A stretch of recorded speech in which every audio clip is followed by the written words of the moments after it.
Coach, good morning. How are you? I'm doing well. How are you guys doing? Doing good. I know your off season is in full swing and getting ready for training camp later this week. I know some of the guys are going through boot camp. How's that been for the newbies and even the four guys returning? Well, we just got done for the morning here a little bit ago, and we're making progress. So we got 2 days down and one more to go tomorrow morning, and I think we're starting to form a little bit as a team, which is what we want. It was obvious yesterday in hearing you talk with the media how much trust you have in your strength coach and Coach Golden. And I know that he's been with you on a couple of stops. Just talk about the head coach relationship between the strength and conditioning coordinator and the trust that you put into him to really kind of run the program, kind of run the guys in the offseason. Yeah, I mean he's basically the head coach in the offseason. He gets a lot more time with them than we do, and I have an unbelievable amount of trust. I tell everybody all the time that'll listen that I never want to coach a day as a head coach without him as my strength coach. I'd have no idea really what else to do. And I'm one of those guys. If I don't know a whole lot about an area, I'm going to hire the best guy I think I can find and trust him to do a great job. And this is not an area that I'm unbelievably proficient in, but he breaks things down for me in a way that I can understand them, and he really talked me in this summer to changing our summer training from what we had traditionally done. He thought it'd be best for this team with the young group, and the results have been we've gotten about really almost double the results that we've been getting the previous couple summers with our previous plan. And so, he showed me the data behind everything, and he convinced me to change up the way we do things and have strict adherence to really a new model of doing things, and it's really paid off for our guys. It worked so well this summer. We basically carried it through these last 5 weeks of the preseason, and so I think we've he's what I like about him is he's always on the cutting edge of things. He's obviously a tremendous strength and conditioning coach, but he touches so many different areas of our players' lives, from just strength and conditioning, obviously, but meals and all sorts of other aspects. So he's a tremendous resource, and I'm thrilled that he's with us. I think he's the absolute best in the country, and I don't ever want to lose him. But he does a great job, and our guys really buy in. He has great relationships with their guys, and they really buy into what he's doing. And the reason they buy in is because it works, and they see their bodies transform, they see their bodies change, and they see the gains that we made. So, we do what's called a modified Cooper test, where you run a mile on the court. Because I don't believe in running on a track. A lot of people like to run on tracks and stuff like that, but basketball is not played in circles, and the movements are not really the same on a track as they would be on a court. So we do all of our conditioning and all of our training on a court, and our guys' numbers were just off the charts. All of them improved from the day they got here until when we ran the modified test last week. Everybody's numbers went up almost 3 or 4 lines. Wow. And how many lines they could touch. So it's a credit to him and his program, and most importantly, our guys buying in and believing in him and his program. We're talking to LSU men's head basketball coach Will Wade. And Coach Wade, one name that keeps popping up in basketball circles from people in the know, they keep asking about Cavell Bigby Williams, the Oregon transfer. What's the latest on Bigby Williams and what you kind of project his role to be this year? Yeah, I mean he's been working really hard. One thing he set out last year, so we were able to lift him 6 days a week during the season. He got a lot of extra work in, and so his body's transformed.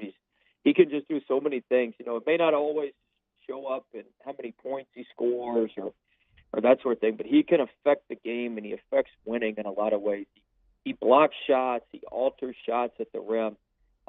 He's a really good rebounder. He's a very good offensive rebounder. He keeps the ball alive. He can play volleyball and bat the ball out and bat the ball around. He does a great job at getting out of his screens and rolling to the rim hard. He puts a lot of pressure on the front of the rim, which is going to make the defenses collapse. He just does a lot of really good things, a lot of little nuances that will help us, help us be a great team. Another name that I want to ask you about, Darrell Edwards. Is he the best outside shooter on y'all's team? Well, we got a couple of them that have been shooting it well. Darrell's certainly in the conversation. I think Skylar's been shooting it, as well as anybody, and Darius Days can really shoot as well. We got plenty of options at shooting. So But Daryl, I would definitely put Daryl in that conversation. He may be the top. I would say him or Skyler's probably right there at the top. But Daryl's just once again he's somebody who's worked extremely hard, comes in and gets shots up in the morning, does practice and everything during the day, and comes back at night and gets more shots up. So he's somebody that's worked his way into being going from a very good shooter to a great shooter. It's going to pay off for him this year. We're really proud of the work he's put in. I think some of the fans may forget not so much about Skyler and what he's meant to the program over the last couple of years, but just his input and expectation going into the season because of Tremont, the summer he had, and everybody talking about the local kid, Javonte Smart. We played the sound bites from you yesterday talking about Smart and how high you are on him. But Skyler yesterday, you talked about how much you trusted him as a player. How important is that from a head coach to especially a primary ball handler like Mays to gain that trust, and seems like what you have in your third-year player? Yeah, well, I like all three of the guards you just mentioned quite a bit. But, I mean, I have just an unbelievable amount of trust in Skyler. And, he's not the flashiest of players, but, man, he gets the job done, and he's efficient, and he does a really, really good job. He's gonna be able to make a lot of money playing basketball when he leaves here. And just because of, one, how good he is, how skilled he is, but two, how smart he is, how he plays, and just the type of person he is, on and off the court. And so I just love him. He's at the highest end of our hardest workers. Never takes a day off. Sometimes you got to calm him down and tell him to take a step back and stop working so hard, because he's such a perfectionist and wants to do everything so well. And I have a ton of trust. I trust his work. I trust how he lives his life, how he goes about things, and I'm very, very happy that that we have him, and he's going to have a tremendous junior season. Coach, when you talk about recruiting, specifically basketball recruiting, look, everybody loves 5 stars in all sports, but 5 stars in basketball, they really, I mean, the amount of expectation that goes along with those cats, it's hard to overstate. So what do you think, man? How has Naz Reid looked so far in his time in the program? Well, I mean, in basketball, there's not but 20, 25 of those type guys. Yeah. And let's call it what it is. Any of us could go in and watch it and tell that those guys are really, really good players. I mean, they're hard to miss.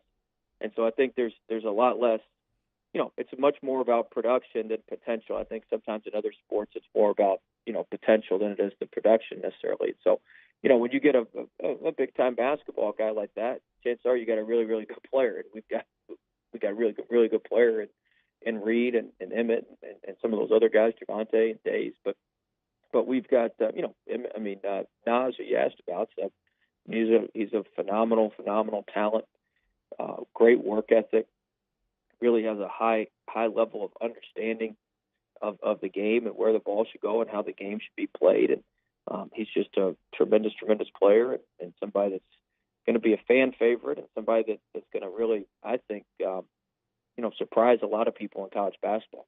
Last one, Coach. We'll get you out of here. You've mentioned the expectation around your program going into year 2. You embrace those expectations. We had a listener dial in and wonder if there's going to be some type of preseason event for you guys. We've seen maybe you guys open up the facility during some football games and let people watch some runs. Will the fans be able to see this team before you guys tip it off on November 6th versus Southeastern?